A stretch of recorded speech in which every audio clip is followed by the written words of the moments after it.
बहुत पुरानी है। तब आदमी भी कम थे, पशु पक्षी भी। जानवरों ने तय किया कि उनका भी कोई राजा हो। राजा चुनने के लिए सभी पशु पक्षी जमा हुए। शेर बड़ी शान से बैठ गया एक ऊंचे पत्थर पर। कुछ देर तक तो सभी पशु पक्षी अपने को ही राजा बनाने की दलीलें देते हुए मैं करते रहे। जब शोर बहुत हो गया तो चतुर सयानी मैना रानी ने सबको चुप कराया। बोली, भाई कुछ तो सभ्य बनो। अगर आदमियों को पता चलेगा तो हमारे बारे में क्या सोचेंगे। बात सभी को अच्छी लगी। पशु पक्षियों ने अलग अलग दलों में चर्चा की। फिर इनके नेताओं की गुप्त चर्चा हुई।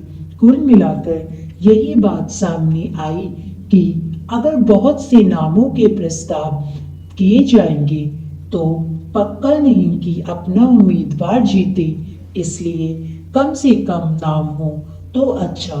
अंत में दो बड़े दल बन गए, एक पशुओं का, दूसरा पक्षियों का। दोबारा बैठक हुई पूरी तैयारी के साथ। भेड़िया बहादुर ने प्रस्ताव रखा, राजा तो शेर को ही होना चाहिए। उसकी ताकत देखिए, चाल ढाल, कद काठी देखिए। छूटते ही कोई जी काव काव करने लगे। सिर्फ ताकत और चाल ढाल से क्या होता है।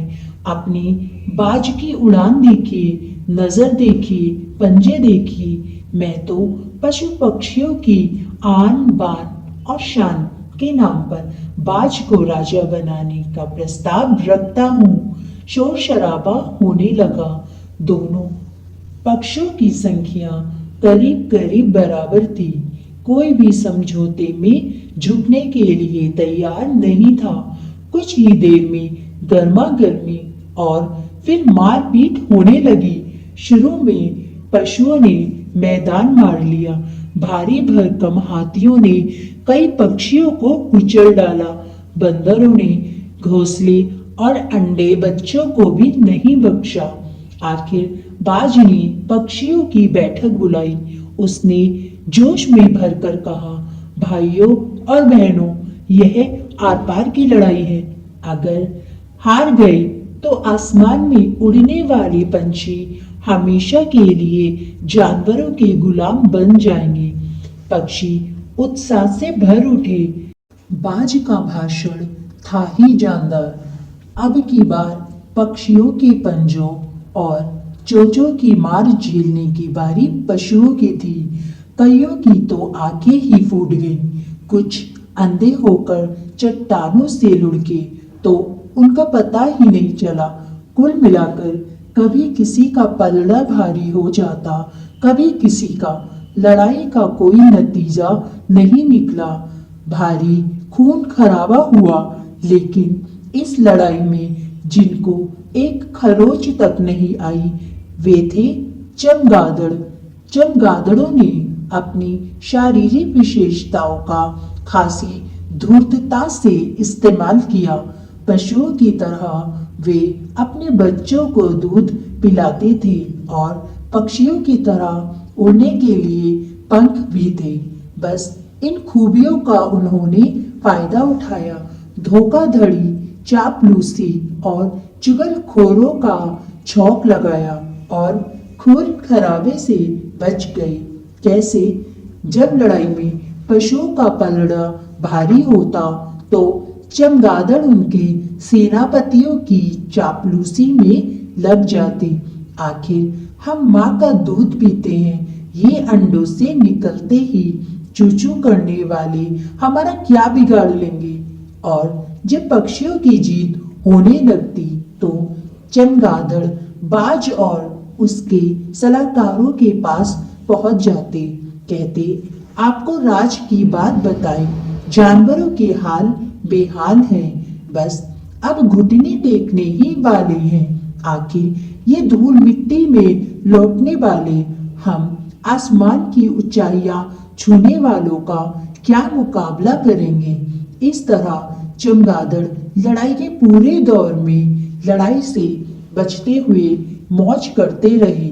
आखिर पशु पक्षी लड़ाई झगड़े से तंग आ गए।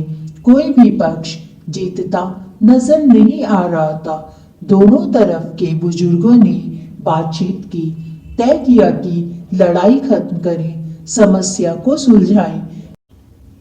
पशु पक्षियों की फिर बैठक हुई। सभी लड़ाई से दुखी थे। जल्दी ही फैसला हो गया कि पशुओं और पक्षियों में ना कोई बड़ा है ना कोई छोटा है, दोनों पक्ष मिलजुल कर रहेंगे। पशुओं का राजा होगा शेर और पक्षियों का राजा होगा बाज। इसके बाद तो रंगारंग कार्यक्रम हुआ। दोस्ती के माहौल में बंदर भालू ने नाच दिखाया, मोर ने कोयल के संगीत पर विशेष कार्यक्रम पेश किया, हाथी ने सबको केले खिलाए। तभी वहां पहुंच गया चमगादड़ों का झुंड। दावत का मजा उड़ाने लगे, लेकिन लड़ाई के आखिरी दौर में उनकी गतिविधियों पर सभी को शक होने लगा था। धूर्तता आखिर छिपती कहाँ है? खरगोश ने एक चमगादड़ से चुटकी ली, क्यों जनाब, हम धूल मिट्टी में लौटने वालों के बीच कैसे तशरीफ लाए हैं? कटफोड़वे ने दूसरे चमगादड़ के मुंह पर चोंच मारते हुए कहा, और हम तो अंडों से निकलते ही चींची करने लगते हैं ना, क्यों? बस फिर तो चमगादड़ों पर लात, पंजों और चोंचों की ऐसी मार पड़ी कि सिर पर पैर रखकर भागी। पशु पक्षियों ने कुछ दूर तक तो पीछा किया, फिर उन्हें उनके हाल पर छोड़कर लौट आई। चमगादड़ भागते रहे, फिर एक वीरान खंडर में उल्टे लटक गए। दिन भर वही सहमे बैठे रहे।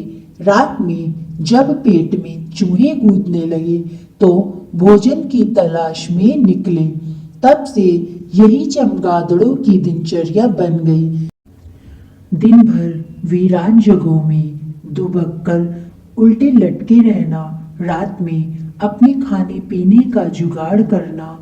ना पशु उन्हें अपनी बिरादरी में घुसने देते हैं, ना पक्षी मुंह लगाते हैं।